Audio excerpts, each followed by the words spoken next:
അധ്യാപക, രക്ഷകർത്തൃ, വിദ്യാർത്ഥിനി സുഹൃത്തുക്കളെ, ബഹുജനങ്ങളെ, അനിതര സാധാരണമെന്ന് വിശേഷിപ്പിക്കാൻ കഴിയുന്ന ഒരു സംരംഭത്തിനും അതിനോടനുബന്ധിച്ച സമ്മേളനത്തിലുമാണ് ഞാനും നിങ്ങളും പങ്കെടുക്കുന്നത്. എൻ്റെ പൊതുജീവിതത്തിലും ഇത് ആദ്യത്തെ അനുഭവമാണ്. ഒരു എയ്ഡഡ് സ്കൂളിൽ ഏതാണ്ട് 1/4 കോടിയോളം രൂപ ചെലവഴിച്ച് 25-30 ലക്ഷത്തോളം രൂപ ചെലവഴിച്ച് മനോഹരമായ ആധുനിക സംവിധാനത്തോടു കൂടിയിട്ടുള്ളൊരു 3D തിയേറ്റർ സ്ഥാപിക്കുക.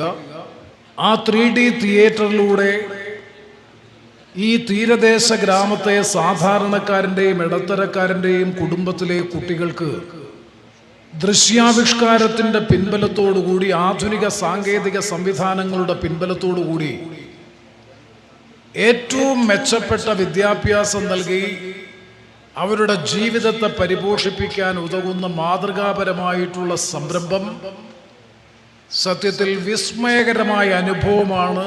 അത് കണ്ടിട്ടുള്ള എനിക്കും നിങ്ങൾക്കും എല്ലാം ഉണ്ടായിട്ടുള്ളത്. ഇവിടെ ശ്രീ സോഹൻ റോയ് സ്വതസിദ്ധമായിട്ടുള്ള അദ്ദേഹത്തിൻ്റെ ശൈലിയിൽ സംസാരിച്ചപ്പോൾ പറഞ്ഞത് എനിക്കും നിങ്ങൾക്കും അനുഭവഭേദ്യമായതാണ്. റെസ്പിറേറ്ററി സിസ്റ്റത്തെ സംബന്ധിച്ച് 3-3.5 മിനിറ്റ് ദൈർഘ്യം നിന്ന ഒരു വിഷ്വൽ പ്രസന്റേഷനാണ് 3D തിയേറ്ററിൽ വെച്ച് 3D കണ്ണട ഉപയോഗിച്ച് ഞാനും നിങ്ങളും കണ്ടത്. അപ്പൊ എങ്ങനെയാണ് ശ്വാസോച്ഛ്വാസം നിർവഹിക്കപ്പെടുന്നത്, അതിൻ്റെ എങ്ങനെ ഏതെല്ലാം ഘടകങ്ങൾ പ്രവർത്തിക്കുന്നു എന്നുള്ളത് മനോഹരമായ രൂപത്തിൽ നമ്മുടെ കൺമുന്നിൽ കാണാൻ, അത് അനുഭവഭേദ്യമായി മാറിത്തീരുമ്പോൾ അതിലൂടെ ആർജിക്കുന്ന അറിവ് ഒരിക്കലും നമ്മുടെ മനസ്സിൽ നിന്ന്, ഓർമ്മയിൽ നിന്ന് മായാതെ പച്ചപിടിച്ചു നിൽക്കുകയും കൂടുതൽ അതിനെ സംബന്ധിച്ച് അറിയാനും ഗവേഷണ കൗതുകത്തോടുകൂടി തുടർ പഠനത്തിൽ ഏർപ്പെടാനും സഹായകരമാകുന്നു എന്നുള്ളതാണ് ഇതിൻ്റെ ഏറ്റവും വലിയ പ്രത്യേകതയായി കാണുന്നത്. മാത്രവുമല്ല, അദ്ദേഹം ഇവിടെ സൂചിപ്പിച്ചു, ഈ സംവിധാനം ഉപയോഗിച്ചുകൊണ്ട് എംപ്ലോയബിലിറ്റി, തൊഴിൽ ക്ഷമത വർദ്ധിപ്പിക്കുക എന്നുള്ളതാണ് ഇതുകൊണ്ട് ലക്ഷ്യം വെക്കുന്ന മറ്റൊരു പ്രധാനപ്പെട്ട ദൗത്യം. കാരണം നമുക്കെല്ലാവർക്കും അറിയാം, ആധുനിക ലോകത്ത് പ്രത്യേകിച്ചും പുതുതലമുറ അറിഞ്ഞിരിക്കേണ്ട കാര്യം, ഇനി സർക്കാരിൽ നിന്ന് ജോലി ലഭിക്കുമെന്നുള്ള വലിയ പ്രതീക്ഷകൾ ആർക്കും വേണ്ട.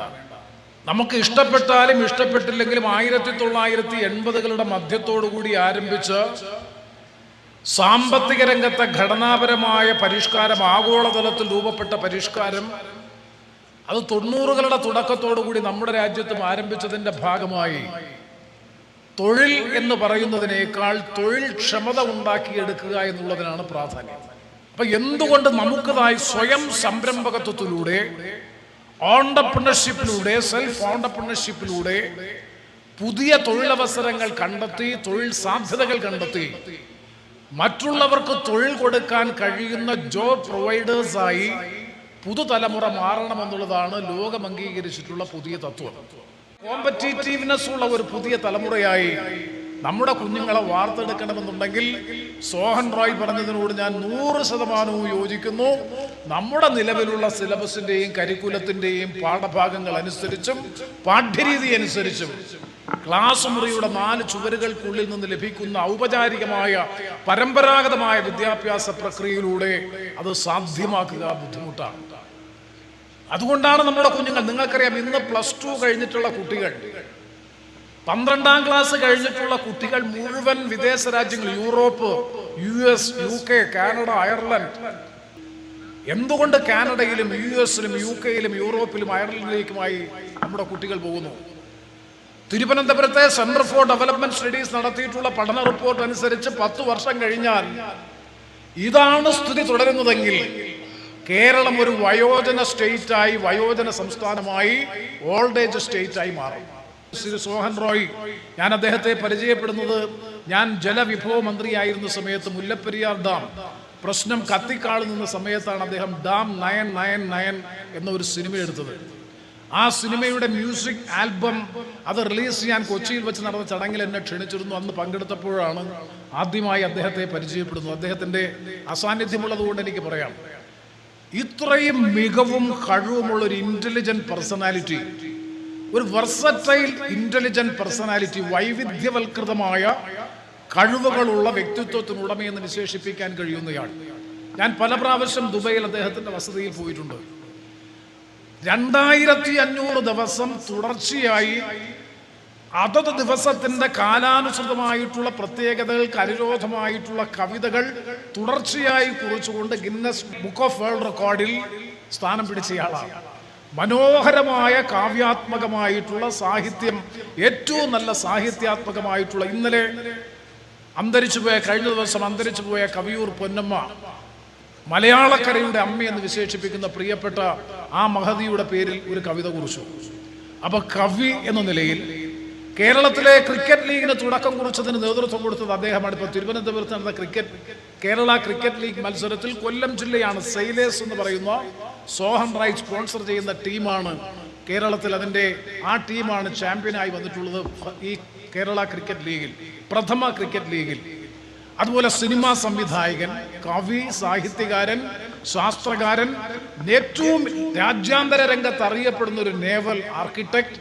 എനിക്കറിയാം, ഞാൻ പ്രതിനിധീകരിക്കുന്ന കൊല്ലം ലോക്സഭാ മണ്ഡലത്തിലെ പുനലൂർ പട്ടണത്തോട് ഓരം ചേർന്ന് കിടക്കുന്ന ഐക്കരക്കോണം എന്ന് പറയുന്ന ഗ്രാമത്തിൽ 100 കണക്കിന് പേർക്കാണ് ഈ മനുഷ്യൻ ജോലി കൊടുത്തിട്ടുള്ളത്.